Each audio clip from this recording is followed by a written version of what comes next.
बिस्मिल्लाहिर्रहमानिर्रहीम। अस्सलाम वालेकुम। Welcome to Alharam vlog. Viewers, आज मैं आपके लिए बहुत ही मज़ेदार, बहुत ही टेस्टी चटखारा मटन की रेसिपी जो है वो लेके आई। आज हम बना रहे हैं चटखारा बोटी, जो कि बहुत ही मज़ेदार और टेस्टफुल बनने वाली है। वीडियो को इनकम्प्लीट देखिएगा, कहीं से स्किप मत कीजिएगा। तो फिर चलिए बिना टाइम वेस्ट किए हम अपनी रेसिपी की तरफ बढ़ते हैं। रेसिपी की तरफ बढ़ने से पहले जल्दी से आप मेरे चैनल को सब्सक्राइब कर लें। तो फिर चलिए ये बिस्मिल्लाह करते हैं। बिस्मिल्लाहिर्रहमानिर्रहीम। जी, तो इस रेसिपी को बनाने के लिए मैंने जो मटन लिया है वो है 1 kg, और इसको छोटी छोटी बोटियों में जो है वो मैंने कट कर लिया है। बड़ी बड़ी बोटियाँ नहीं हमने कट करनी, छोटी छोटी बोटियाँ जो है उनको कट करना है, और इसको अच्छे से वॉश भी कर लिया है। जी, तो वॉश करने के बाद अब मैं मटन है उसे कुकर के अंदर जो है वो ट्रांसफ़र करूँगी। ये तो गोश्त को कुकर के अंदर ऐड करने के बाद अब मैं इसके अंदर ऐड करूँगी पानी। तकरीबन 2 गिलास जो पानी के हैं वो मैंने ऐड कर दिए हैं, और साथ ही मैं इसमें ऐड करूँगी स्पाइसेस में नमक है 1 टीस्पून, और हाफ टी स्पून हल्दी पाउडर है, और साथ में जो कुछ खड़े मसाले हैं जिसमें दालचीनी और जो है काली मिर्चें, साथ में है सफ़ेद ज़ीरा, 2 से 3 लौंग और 1 अदद बड़ी इलायची। तो जिस इन मसालों को भी हम इसी तरह से इसके अंदर जो है वो ऐड कर देंगे। तो अब स्पैचुला की मदद से हम इसे करेंगे मिक्स। इनको मिक्स करने के बाद अब मैं इसके अंदर डालूँगी टमाटर। जो टमाटर हैं अब ध्यान से देखना है कि इसी तरह से हमने जो टमाटर हैं साबुत ही इसके अंदर जो है रखने हैं। तकरीबन 4 अदद जो टमाटर हैं वो इसके अंदर जाएंगे, और 6 से 7 प्याज छोटे हैं इसलिए मैं ज़्यादा जो क्वांटिटी में प्याज है वो डाल रही हूँ।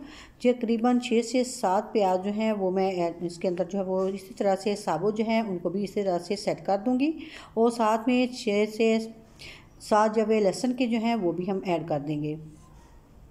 अब हमने इनको मिक्स बिल्कुल नहीं करना, इसी तरह से हमने कुकर का जो ढक्कन है उसे बंद कर देना है। कुकर के ढक्कन को बंद करने के बाद हमने तकरीबन इसको जैसे ही सीटी चलेगी तो हमने तकरीबन 10 से 15 मिनट के लिए कुकर को जो है वो चलने देना है। ये तो सीटी चलना स्टार्ट हो गई है। अब हम तकरीबन 10 से 15 मिनट के लिए इसी तरह से इसको पकाएंगे। तो 10 से 15 मिनट हो चुके हैं। अभी हम कुकर को ओपन करके देखते हैं। तो माशाल्लाह जी देखिए जो हमारा गोश्त है वो बहुत ही अच्छा सा परफेक्ट गल चुका है। तो अब हमने क्या करना है, इन सारी चीज़ों को ऐसे ही अलग अलग निकाल लेना है। सबसे पहले हम प्याज जो है इसी तरह से इनको निकाल लेंगे। हमने इसे गोश्त के अंदर अभी मिक्स नहीं करना, सारी चीज़ों को हमने 1 बाय 1 इसी तरह से जो है वो सेपरेट कर लेना है और निकाल लेना है। माशाल्लाह जी गोश्त हमारा जो है बहुत ही अच्छा सा गल चुका है। जो तो टमाटर भी हमने निकाल लिए हैं। अब लहसुन जो है उसे भी इसी तरह से हमने जो है वो निकाल लेना है। तो इन सारी चीज़ों को अब देखिए मैंने निकाल लिया है। तो अब हमने क्या करना है कि जो टमाटर हैं इनके छिलके जो है इस तरह से हमने जो है वो उतार देने हैं। छिलके हमने बिल्कुल भी इसके ऊपर जो है वो रहने नहीं देने।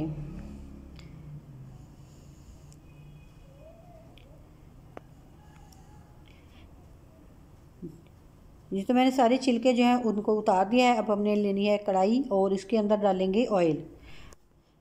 तकरीबन 150 ग्राम ऑयल जो है वो मैं ऐड करूँगी।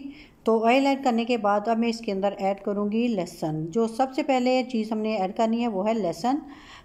तो लहसुन को ऐड करने के बाद हम चम्मच की मदद से इस तरह से जब हम इसको मसलेंगे तो ये बहुत ही अच्छे से जो है वो आप देखिए इसके अंदर पीस हो गया है। तो इसी तरह से हमने इसको पीस लेना है, क्योंकि ये लहसुन जो है बिल्कुल अच्छी तरह से गला हुआ है। तो अब हमने इसको करना है ब्राउन। इसी तरह से चम्मच हिलाते हुए लहसुन को हमने ब्राउन कर लेना है। लहसुन ब्राउन करने के बाद अब मैं इसके अंदर ऐड करूँगी प्याज को भी हमने सेम वही प्रोसेस करना है। उसी तरीके से जो प्याज है इसको भी हमने मसलते हुए इसको भी लाइट ब्राउन सा जो है वो कर लेना है। इस तरह से इसका जो टेस्ट है वो बहुत ही अच्छा आता है।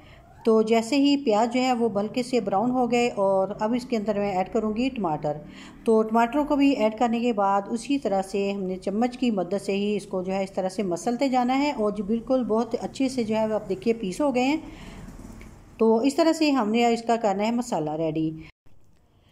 अब इनका पेस्ट बनाने के बाद मैं इसके अंदर ऐड करूँगी जो गोश्त गला हुआ था उसे हमने इस तरह से ऐड कर देना है।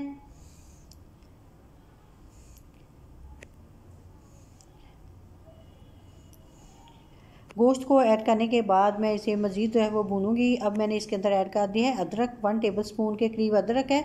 ये फ्रीज़ किया हुआ अदरक था तो इसलिए मैंने 1 टेबलस्पून जो अदरक है वो भी साथ में ऐड कर दिया है।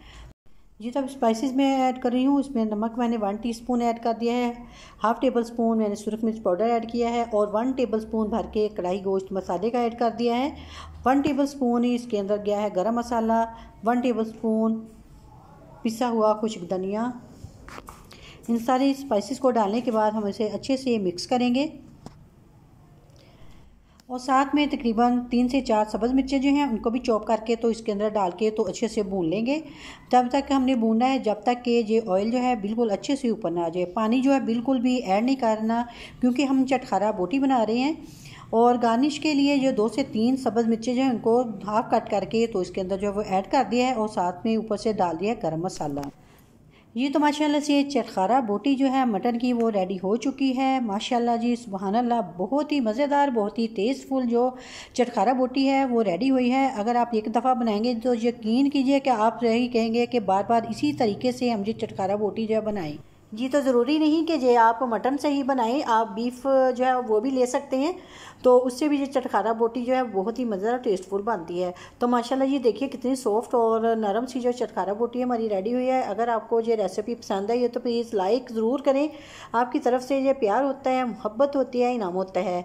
अगर चैनल पर नए हैं तो प्लीज़ चैनल को सब्सक्राइब करें और इसके साथ ही मुझे दीजिएगा इजाज़त। अपनी दुआ में याद रखिएगा। अल्लाह हाफिज़।